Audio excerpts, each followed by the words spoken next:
everyone, Steph here from thegoodride.com. We're here taking a look at the Rossignol Airis in a 143.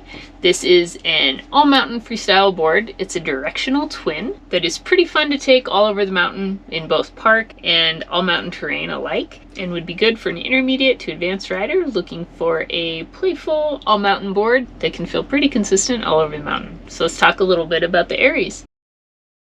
I rode this board most of the time with my Union Legacy bindings and my Vans Luna boots. I took it out in Mammoth mostly, but I rode it kind of all over this winter in a few different mountains. I rode it up at Big Sky, I rode it up at Timberline, and throughout the whole season. So in a variety of different conditions, you know, anywhere from a little bit of powder day to some icy terrain and kind of hard-packed midwinter conditions, and a little bit in the spring as well. I also had a few intermediate riders test the board out as well, so you can see how versatile it is. As far as the ability levels that could potentially have fun on this board.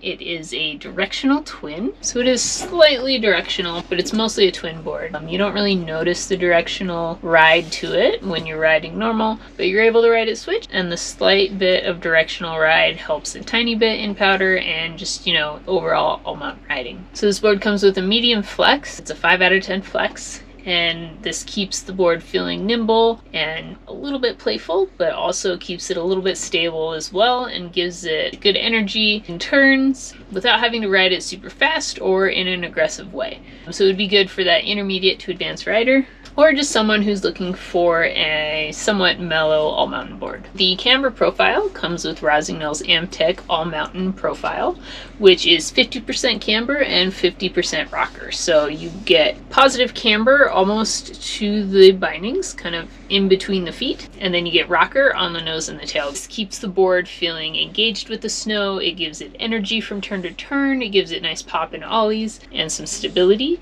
when riding at higher speeds or just kind of over some choppy snow. And then the rocker on the nose and the tail keeps it feeling catch-free, keeps it pretty quick to turn, and gives it a tiny bit extra float and powder. It makes it a board that can also ride in the park and be somewhat playful. The Airis comes with a sintered base. You can see, I don't know if you can see it on the camera here, but it's kind of dry. I have been waxing it throughout the season, but the last few days I rode this in the springtime, just kind of on the base because I was too lazy to wax it. It had a pretty good glide to it, even with it not being fully waxed. So yeah, the sintered base, as long as you keep it somewhat waxed, is going to slide quickly for you and a little bit faster than your extruded bases. Along the side cut of the Airis, it comes with some side cut disruption. So this comes with Rossignol's 5S serrated edge. The 5S serrated edge just gives you some pretty prominent bumps along the side cut. I'll show you in the video, they're pretty easy to see, but they don't feel very catchy when you're riding it, and so it still feels smooth when you're carving. It just helps add a little bit extra edge hold in ice and gives you a bit more bite on the snow. So the Airis comes in 4 different sizes, a 143, a 146, a 149, and a 152. So a pretty good spread of sizes available. So it hits a pretty good range of sizes as far as the size of rider it can accommodate. Again, I tried the 143, and I'm pretty happy with this board for me because I like a more freestyle type deck when I'm riding all mountain.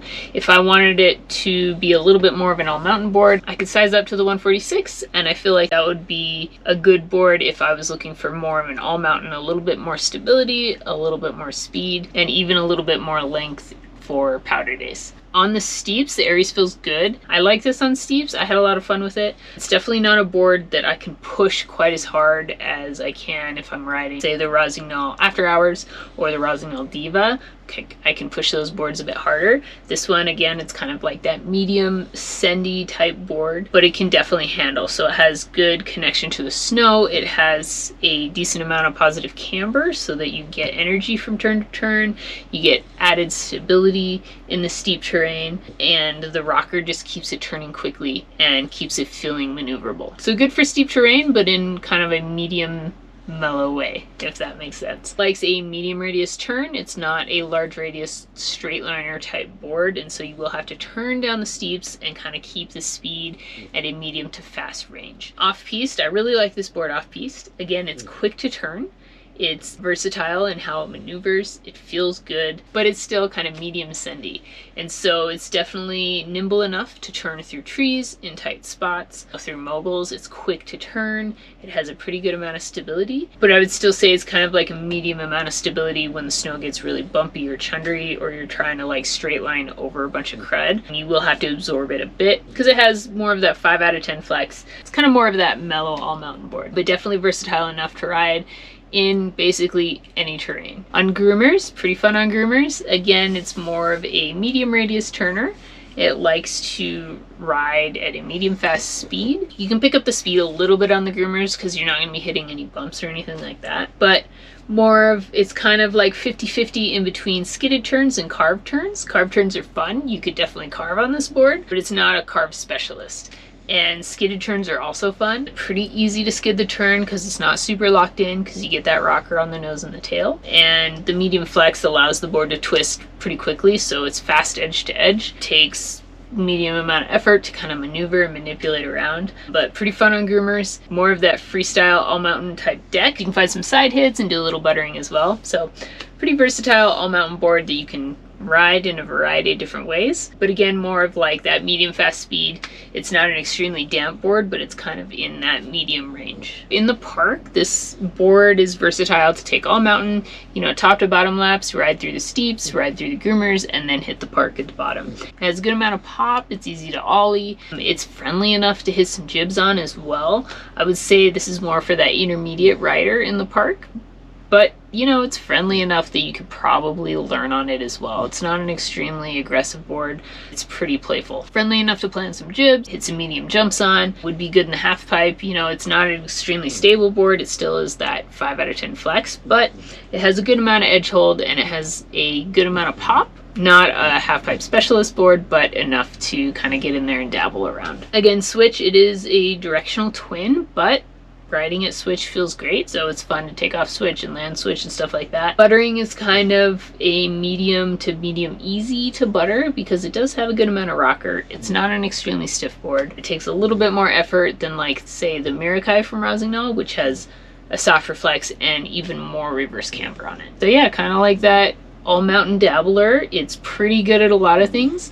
It's not really a specialist at one specific thing, but it's versatile enough to take top to bottom all over the mountain. You could even take it through the powder. It would be decent all mountain board in the powder because it does have the reverse camber on the nose. It's slightly directional, and you can set it back and get a little bit more directional float if you want. So for the 143, if you set the bindings all the way back, you get a stance width of 20 3/4 inches, and your setback would be 1.75 inches on board. You get a little bit of extra float if you put the bindings back, and you'd be able to, you know, get by on most of your average powder days. It should do fine. But if you see some deep days, maybe you want to have a powder board in the back just to trade it out just in case you're seeing some like way steep snow. Overall, this could be a good board for an intermediate to an advanced rider. Maybe you're someone who's looking for that first board to take you from the blue runs to the black runs, and you want a board that's a little mellow but also can kind of handle up there without being too aggressive. If you're looking for a board that does pretty well on ice but is still a little bit playful as well, this would be a good board for that too. Or if you're just looking for a fun all-mountain freestyle board that can take you top to bottom and through the park, the Airis would be good for that as well. So there's a look at the Rossignol Airis in a 143.